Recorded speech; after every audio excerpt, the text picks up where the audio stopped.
Beautiful people, and welcome. In this video we will be showing some composite surface area examples. Now, disclaimer time, if I make a mistake, I am human. Just let me know where the mistake occurs. So this is what we have in this example. We have a cylinder that has a cone on top of it and it has a cone on the bottom. So I am going to show you something, and I know you're going to laugh, but that's okay because I know exactly how this looks, but you guys have no idea how long this took me to make. So I'm going to just quickly put a book here so you guys can see what it is. So here's my cylinder, here's my cone, and here's my cone here. Now remember, composite figures for surface area is a lot more difficult than volume. You're not just simply adding or removing. You have to consider what it is. So here's my cylinder, but this cylinder, if you open it up, you can kind of see, it's hollow. I can take that candy and I can take that candy and I can plop it inside my cone, okay? That same piece of candy, here's my cylinder. You can see how that cylinder is hollow. There is no top or bottom of that cylinder. So I'm going to take my candy and I'm going to plop it in here, and that candy would fall through if my finger wasn't there. But keep in mind that bottom is actually the other, here's my finger, here's the candy in there, is the other bottom of that cone. So here's the other cone. And now, because there's no bottom of that cylinder and there's no bottom on the other cone, your candy falls through. So if I was to do this, here's my cone on this side. This is not a magic trick, okay? Here's my candy, here's my cone. If I was to flip it, now my candy is on the other, or in the other cone. Okay, so now that we have an idea what we have, let's start with the first step, which is identifying what we have and what we don't have. So the first thing I have is I have my, let's label this 1, let's label this 2. I know I have 2 cones. So cone 1, and I have a cone 2. And then the third thing I have is I have a cylinder. Now, I don't actually have a cone. I have a cone, but what's missing? No base. I have a cone here, but what's missing? I have no base. And I have a cylinder, and from that cylinder, I actually have no 2 bases. So again, here it is. I don't know if you're going to be able to see. Here's my cone. Here's the top cone. If I was to open this up, I have no bottom of that cone. I have no bottom for my cylinder. I have, or you can call this the top. I have no bottom for the cylinder, and then I have no bottom for the second cone. So again, if I was to take that candy's right here at the bottom, and I'm going to just slide it. Now it's at the top, okay? So it's completely hollow on the inside to where I can move that candy up and down. So let's go ahead and write our formulas. Again, what are we trying to find? We're trying to find surface area. Surface area is your lateral area plus your base area. So lateral area plus your base area, and lateral area plus your 2 base areas. And so basically, whenever you're doing lateral area plus your bases, you look how many bases would it have. So this cone technically has 1 base. Now, you can solve it and then remove it, but I like this method because I know it has no base. So I'm going to get rid of my base. That's gone. I know this cone has no base, so I'm not even going to bother adding it because it's gone. And then I know my cylinder has no 2 bases. So here are my 2 area bases. It's gone. So gone, gone, gone. Why bother adding it if it's not there? If you add it in there, you're just going to have to subtract back out, and you're doing something that you're undoing. Don't do it. Write out your formulas and then see what you can get rid of before continuing. Now for the cone, our lateral area is 1/2 times the perimeter of our base times our slant height. And again, oops, not surface area. This is our lateral area. So notice for the surface area, since we got rid of, let me zoom this in, since we got rid of our base, the only thing we have is now lateral area. So that's the only type of area that is included from those figures. So for the cone, the first cone, the only thing we are including, the only thing we can touch on the outside is our lateral area. Same thing here, the only thing we can touch for the secondary cone is the outside. We can't touch the base, so therefore the base is not included. So lateral area is 1/2 times the perimeter of the base times our slant height. I'm going to deal with these first. I'll deal with the cylinder in a little bit. So I have 1/2 times, what is the perimeter of the base? The base is a circle. So we have the circumference, which is 2 pi r, and then we have our slant height. Same thing here. 2 pi r times our slant height. 2's go away, so we have lateral area is equal to pi r times our slant height, and again, pi r times our slant height. Now I am noticing that this right here for the cylinders, top and bottom are congruent. They both have a diameter of 6, and they have a actual height that is perpendicular to the base of 4. So I'm going to, right here, I'm going to sketch out what I have. Here's my 1, and then here's my 2. Let me zoom in so you can see. This white paper contrasted to the dark table is not good. Okay, so we know the diameter is 6, so we know the radius is 3. How do I do that? The diameter is the distance from one side to the other side, and so half of that distance would be our radius, so I know our radius is 3, and I know that for both. I know also that my height from the top to the bottom is 4. My height, top to the bottom, is 4. My height is perpendicular to the base, in this case, perpendicular to the radius measurement. We need to know the slant height of our cone. Slant height of our cone is this right here, from the vertex all the way down to the side of the cone to the side of the circle. So we don't know what this is. So I'm going to do the Pythagorean theorem. I'm going to write out what we have. I have 3 as my radius. I have 4 as my height. Now, if you know this, you should know that this is a special right triangle. It's a 3, 4, 5 triangle. If you don't know this, let's do the Pythagorean theorem real quick. Here's your slant height. It's a fancy looking L. So I have 4 squared plus 3 squared equals slant height squared. This is 16 plus 9, slant height squared. This is 25 equals to slant height squared. Take the square root. Again, we are only dealing with measures, so measures are always positive. Oh, did you guys catch that mistake? It is just 5, not 25. So I have my slant height as 5. That happened rather quickly. If you need to go back, watch that. And it's a 3, 4, 5 right triangle. So now I know that my lateral area pi, my radius is 3, my slant height is 5. Again, my radius is 3, my slant height is 5. So what is this? This is 15 pi, and this is 15 pi. I'm going to go ahead and underline them. I'm not putting it in a box because it is not my final answer. So here we are back to our cylinder. And for our cylinder, again, we are not including my 2 base, so the only thing I have left is a lateral area. So what is the lateral area of a cylinder? Lateral area of a cylinder is your perimeter of the base times your height of your entire cylinder. Now the perimeter, again, is a circle, so we have 2 pi r, and then the height of your cylinder, they tell us that, which makes me super happy, is 8. We know the radius is 3, and we know the height is 8. We already said that. So we're using our trusty calculator. If you can do this in your head, I am very happy for you. So we have 3 times 2 times 8, which is 48. And don't forget your pi, 48 pi.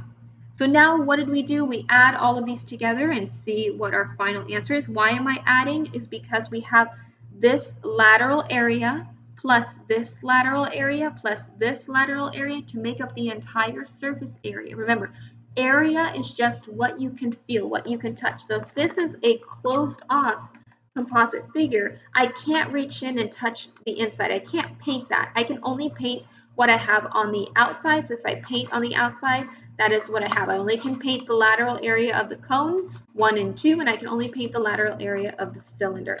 So I'm adding this together, so I have 15 pi plus 15 pi plus 48. I have 78 pi. Units are not given, so I'm writing units. What are we trying to find? We're trying to find area. Area is squared. This is total surface area. And now let's go ahead and approximate that. So 78 pi,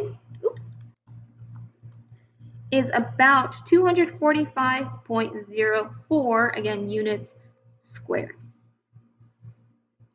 All right, let me zoom this out. This is a tricky surface area. It's very tricky for composite figures. If you need any of this section to be slowed down, go ahead and pause the video, rewatch the video. It is there for you. All right, next up is your composite figure for a pyramid. All right, in this example, we're going to be talking about a composite figure, which includes a triangular pyramid. So step number 1 is always the same, is determine what you have and what you don't have. So I already gave away that we do have a triangular pyramid.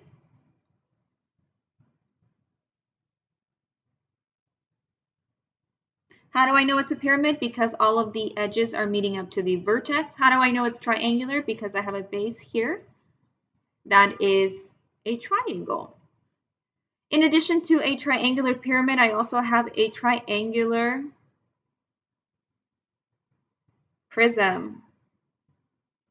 How do I know that it is a triangular prism? Because I know that we have a base that is a triangle on the top, and then we have a triangle down at the bottom.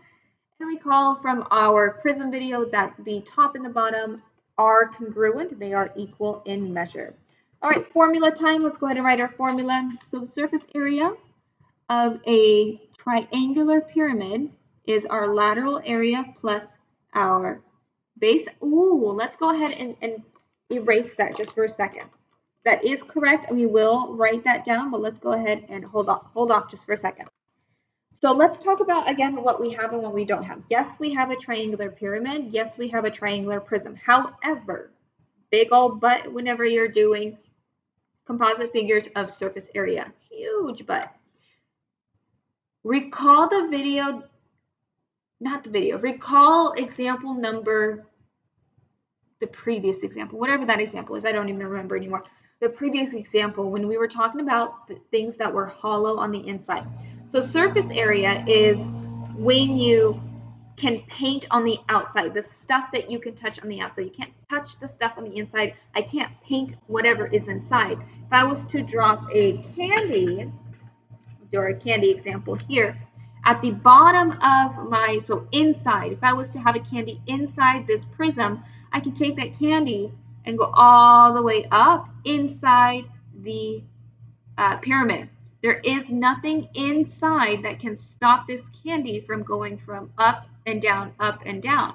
And in order for that to happen, this stuff actually right here, the bottom of the pyramid needs to be gone because I need to go from the top of the pyramid through the pyramid, but also the top of the prism needs to be gone as well. So let me sketch this out really quick down here. It's not going to be perfect. I'm just doing a rough sketch. There you go, close enough. So here's our prism. So this top of the prism is gone because I need to be able to travel through the prism. And for my pyramid, the bottom, the base is gone of my pyramid because now I need to travel through the prism into the pyramid. And in order for that to happen, the top and the bottom, top of the prism needs to be gone, bottom of the pyramid needs to be gone. So when we're identifying what we have and what we don't have, the triangular pyramid is missing a base, and the triangular prism,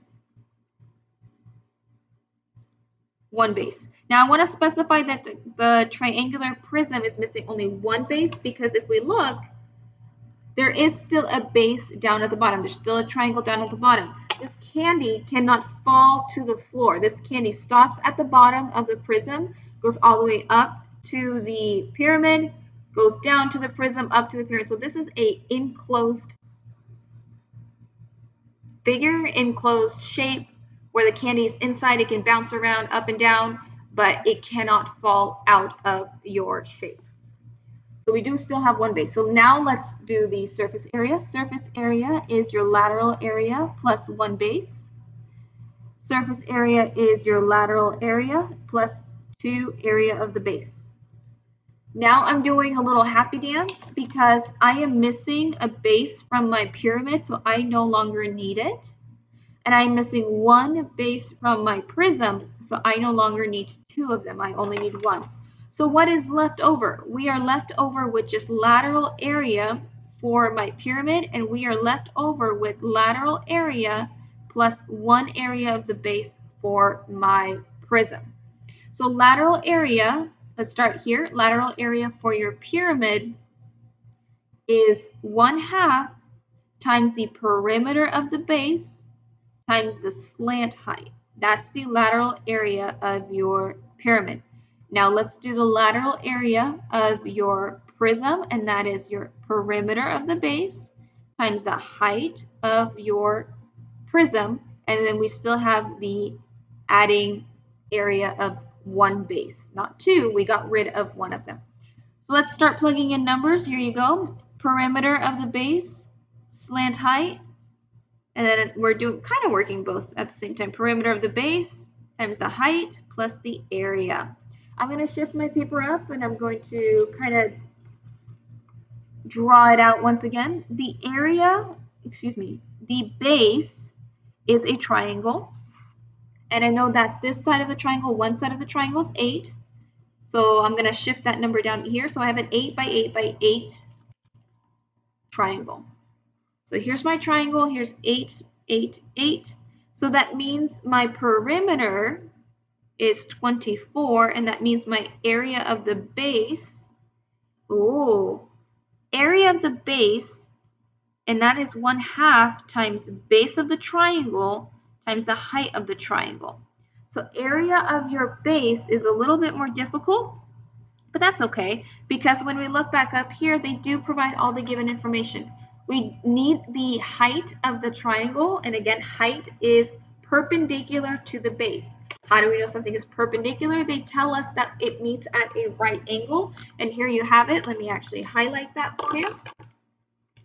We have that this height is at 6.9. That's the triangle height. So let me go back here. The area of the base is a triangle, so we need to find the area of a triangle. Area of a triangle is 1/2 base times height, so I have 1/2 base of that triangle is 8.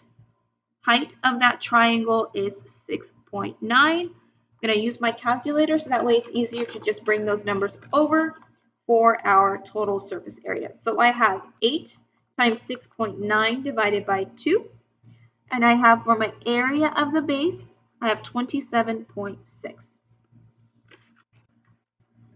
Let's bring that all the way up here, starting with the lateral area for your triangular pyramid.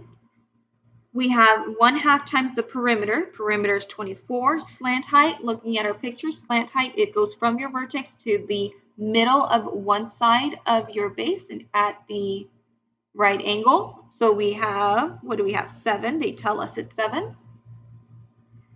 Let's go ahead and solve that right now just to make life a little easier. 24 divided by 2 times 7, it is 84.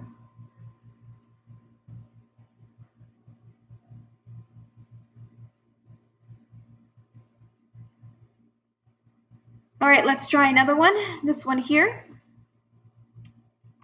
Perimeter is 24 times our height, which is 10. And we have 27.6 as our base area. We solved that down below.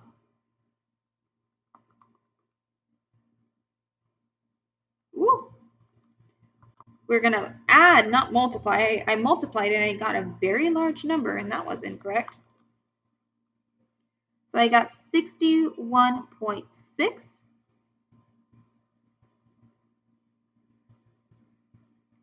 All right, so what did we do? We had our lateral area So we had the surface area minus the base, which is just lateral area of the pyramid. We had the lateral area plus one base of your prism. What did we end up doing? Yes, we did remove the inside, but did we put two things together or did we shove it inside? So we actually put the pyramid on top of the prism, so therefore we're going to add these. And so we have 84 plus 61.6, 84 plus 61.6, 84 plus 61.6, and I get 145.6 inches. What are we trying to find? Area squared. All right, beautiful people, that's it. Hope you enjoyed this video. Bye. All right, guys, we're back real quick. Real quick, I do want to apologize. You know what caught my eye is this right here. I hope you saw this because this is weird. I'm going to erase my final answer because that's wrong. And again, mistakes happen, and I hope you caught that mistake. 24 times 10 is already 240. Plus a little bit more, it should be a little bit more than 240. How did I get 61? I don't know where 61 came from. So I'm going to erase that. That's wrong. And I'm going to try to redo this. I have 24 times 10, which is 240 plus 27.6. That should give me a lot bigger number than 61. So I get 267.6. And again, I apologize for that. I'm very happy I saw that because I'm like 224 times 10 is a lot bigger than 61. Double check your work, check your answers, make sure that it makes sense. So we're going to add those together and I get a total of 351.6 for my total surface area of the composite figure. Again, I apologize for that mistake. I hope you stayed till the end so you had my correction on that. As always, beautiful people, thank you so much for watching, and I apologize for the mistake. I am happy I caught it because it would have been embarrassing and weird, because that's weird. 24 times 10, I should know that, but I don't know what happened. I apologize. Thank you so much for watching my video, and I will see you in the next one. Goodbye.